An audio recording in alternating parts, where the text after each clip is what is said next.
just arrived at Redcar Speedway, and Philip and Roger just unloaded the van and we're ready to get ready for racing.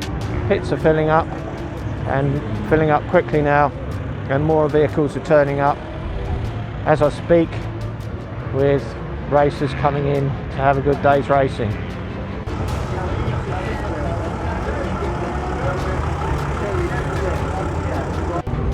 Just walking through to have a look at the track.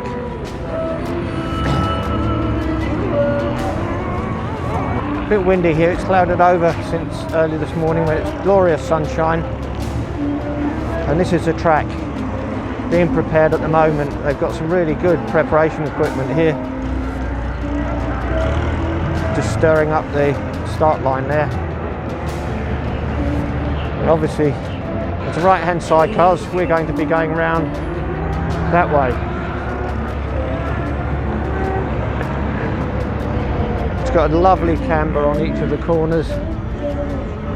Not particularly long straights, but nice big wide corners, so it could be a good fun day. We'll find out later on. As usual, with travelling in a small vehicle, the bike is now being assembled. The fairings are going on. A little bit of advertising for me with Soft Service Solutions. That's going to be replaced fairly soon, hopefully, with some major sponsorship from Carrick Farm, which is actually my brother's farm, where they have lettings and kayak hire up on Loch Goyle at Carrick Castle. It's a lovely place to go, and they've got some really spectacular scenery up there. Are going to go out before the meeting starts, and they will get 2 flying laps as practice, and then they will come in. Then heat 1 will go out, everybody will get 2 laps of practice, and then you go straight to the tapes. Okay, so basically it's 2 sightseeing laps straight to the tapes. So I hope you've all got 6 laps in you. Right, with abusing me or abusing Trevor, I'm happy to be abused, but if you could start with a talk conversation first and then shout afterwards, that's always handy. We don't want any stupidness and all that. Look, we're here to have fun. Me and Trevor have ridden for long enough. If there's any stupidness on the track, you're going to be loading in your bikes and sidecars and whatever else, and you'll be going home. We don't want to do that. We also understand it is proper racing, so if you've got to do a bit of rubbing, rub a bit, but if you're going to play a bit harder than that, then we'll have a bit of a discussion. So, track grading, watering and stuff, we're going to play with everything today. We want to get every class the best surface we can. So if there's something issues, come and see us, but every class potentially is going to have 1 wet heat. So we're trying to make it fair for everyone. We'll then have a break through the middle, and we're going to give the track about 20 minutes of grading. So we'll start with a brand new track again. So we'll get 2 brand new surfaces throughout the day. With the TV, we're trying to be a bit posh. Basically it's touchscreen. All you need to do, and it lines back up, all of the classes are at the bottom. You've all got your programs anyway in your thing, so if you're not sure what heat you're in, GT 140s, you come up, oh, it's already on, and then all of these are the riders, and there is where you'll be with all the with your heats, what gates you're in, and then it automatically detects. Hannah is going to be doing all the lap scoring. She's up in the box. As you go over the finish line, she updates it. It then updates down here. Okay, so all you do is you come along, just touch whichever class you're with, when it starts waking up, and then that will just tell you what semi-finals you're in. But if you're not sure, come and see me.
had our best ride that we've had for probably on this bike.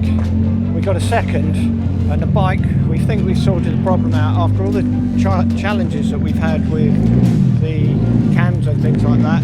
It turned out that it seems to have been because we had two fuel pipes feeding two carburetors each, and it's got an equalising tube in between them so that the fuel is evenly distributed to the carburetors. But when we were cornering, the fuel was being pushed over to one side, so two of the cylinders were being starved of fuel. What we did was put another equaliser in there so that the fuel is effectively much better equalised, so that it's coming in from opposite sides of the carburetors, and in doing so it's equaled the fuel supply out. And we got a really good second, very competitive race, third in for 2 laps, then pulled past into second, and we were keeping our own with the person in first place. And had we had more laps, or had we got a better start, we'd have probably been pushing first place, which is fantastic, and we're very, very excited about it.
We have just had the best day on our Speedway sidecar.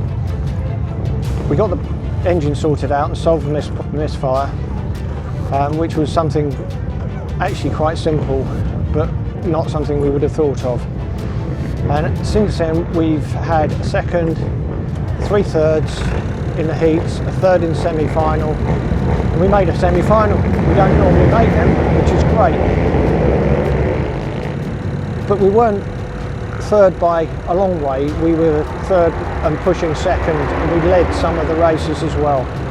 So we've had a fantastic day, really enjoyed it, and we'll be back here again tomorrow to have another day. Here we have the Sidecar Speedway final coming around to line up. They've all gone through the day, they've run their heats. Each of these qualifiers has come through a semi-final, and the first 2 have gone through, and the highest scorer gets to choose the track start position, and then it goes down through the numbers to the lowest scorer.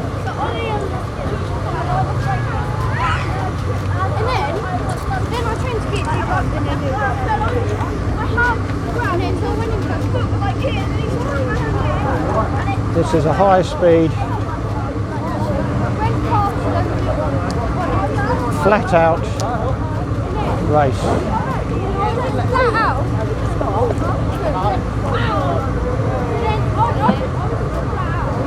You can see there's a lot of excitement here. Already, and they're off. And they go. You can see a good rubbing already in the first corner.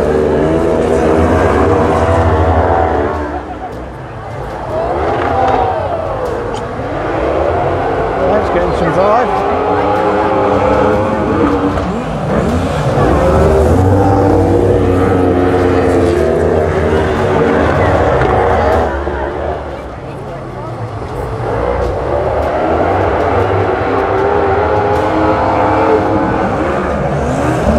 Rob Wilson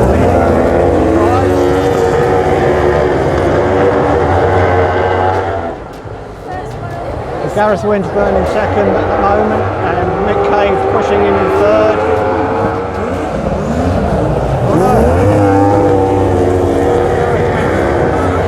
Gareth Winterburn in second, and Will Penfold's just gone through in second, and a bit of swapping and shaking. This is what we really like to see in Sidecar Speedway.